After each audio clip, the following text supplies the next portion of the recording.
Przemyslav, everybody, and welcome back to the next 20 pages of our Turn to Lead. In fact, it is the last 20 pages of the book. We finally concluded the book with these last 20 pages, and we kind of have a main gist of what everything was about. I'll probably conclude that at the very end of this video, so you kind of have a little quick summary of it. But, without further ado, let's get right into it. First point being, institutions in 2020. The last video we did talk about the meeting of Mundus Novus and Lakeview Bank. However, in this part, it's kind of a continuation of it, and they pretty much actually did sit down and establish that they are going to do a joint venture between Lakeview Bank and Mundus Novus. They're pretty much focusing on both their strengths and combining them both together and creating a joint venture to pretty much succeed in the financial industry. And then, underneath that, going to the second point, we have 2025. So what happens in this year or leading up to this year? It's pretty much the recap of all the families and what's going to be happening. So starting with the first family, we have the Fitzgeralds. So with the Fitzgeralds, we have the originators, which is going to be Robert Fitzgerald and Julie Fitzgerald. And what really happens for them is they kind of just start going into retirement and they don't really do much besides investing. That's pretty much what you do at an older age now. So there's that. And then going down to the millennials of the Fitzgeralds, we have Joshua Fitzgerald and Caitlin Fitzgerald. So it's Joshua's wife, Caitlin. They're not siblings. They're not related.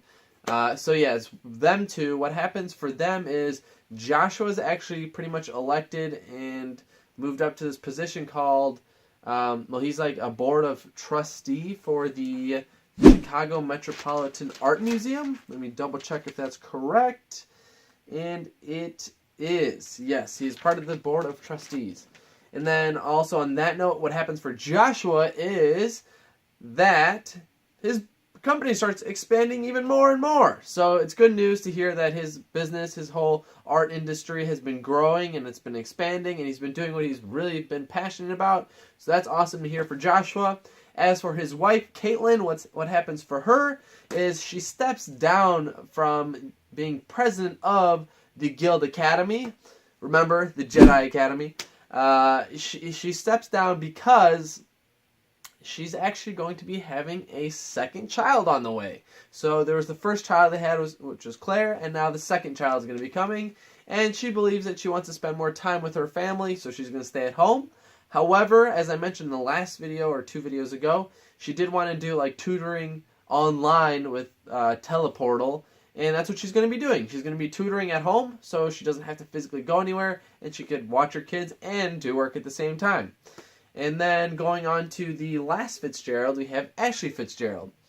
For Ashley, not much has happened. She's just a world traveler pretty much, and what happens for her is that the company North Lake Foods, I think that's what the company was called, I don't remember, pretty sure it is, that company actually is relocating to Kochi, India, and that's where she's going to be going. So I doubt she has any hesitations toward that because she's been traveling all over the world.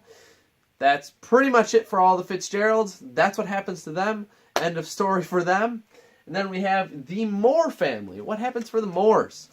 So for the Moores, we have the parents, which is going to be James and Trish Moore.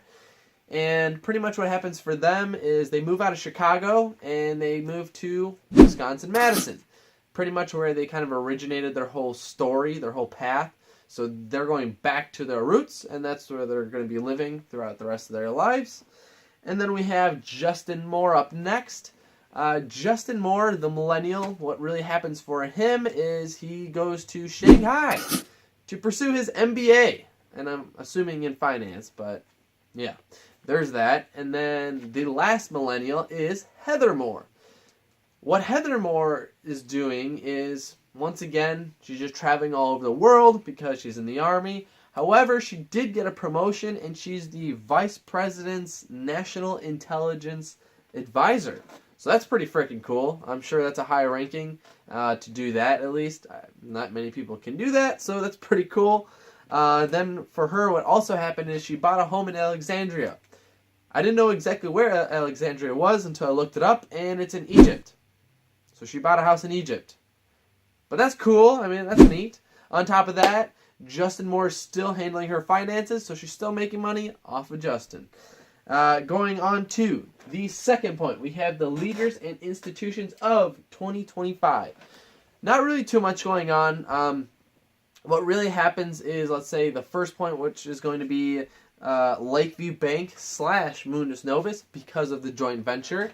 It just goes into the story of Jennifer Hoyt and Ryan Kearney, which I just freaking realized the last 20 pages of the book, I've been saying his name wrong the whole time. I keep saying Ryan Kearney and fucking Kearney.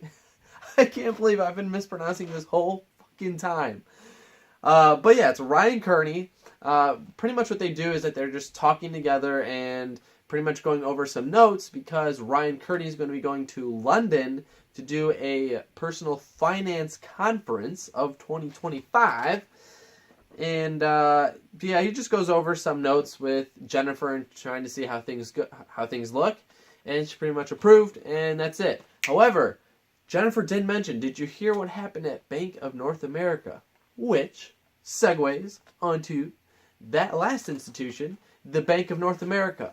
What happens is the executives were super disappointed with how the firm has been operating. The investment portion has been working okay, not too bad, but they've been making some profit.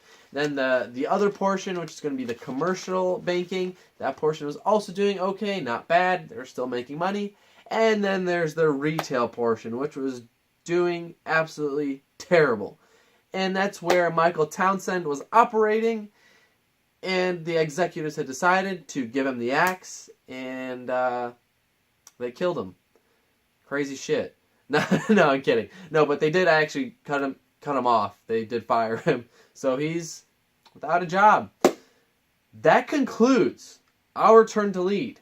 That is everything pretty much wrapped up in the last story, and everything that kind of makes you think about all those stories that we've mentioned in the past, all relating to the very last story, pretty much explaining what happens to all these people. So pretty much I think the main premise of this book is to pretty much notice and acknowledge how the millennial generation has been changing trends of the financial industry, and how pretty much social media has had a huge effect towards that in building customer relations. You can kind of see that now. A lot of these customers, a lot of these banks, I should say, are relating to their customers a lot more via social media. There's always some kind of interaction. So this book has definitely kind of proven itself with the prediction of the rise of social media and the interactions with customers in order to be successful. I even mentioned this in Crushing It. Whenever you're going to be making a brand or business, you want to be pretty much interacting with your customers. Always, always, and always, always. Building that relationship, having that kind of loyalty to each other, because it feels genuine, and it's kind of cool relating with the people that are either buying your product or interested in your product. That's pretty much it. I'm going to be taking a little break for 20 pages. The reason being is I'm going to do some updating for 20 pages. I think it's going to need a fresher look. There's some things I want to finish, or some things I want to, I guess you can say re-beautify.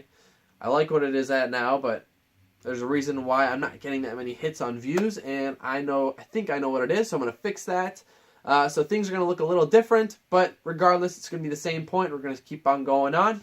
And in fact, we have the next book. I just got the next book that we're going to be doing for next week, or 2 weeks. No, probably next week.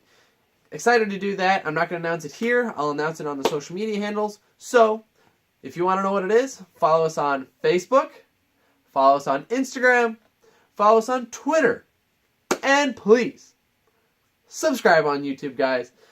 I don't ask much. I pretty much just want to say this is a movement, guys. You know what it is. Read 20 pages a day. You can learn a lot of information in just 20 pages a day. That's simply it. You don't have to read a book a day. You can literally just read 20 pages and you'll pick out a lot of gold nuggets. That is all I have for you guys. Keep on reading and keep on being great. Take care.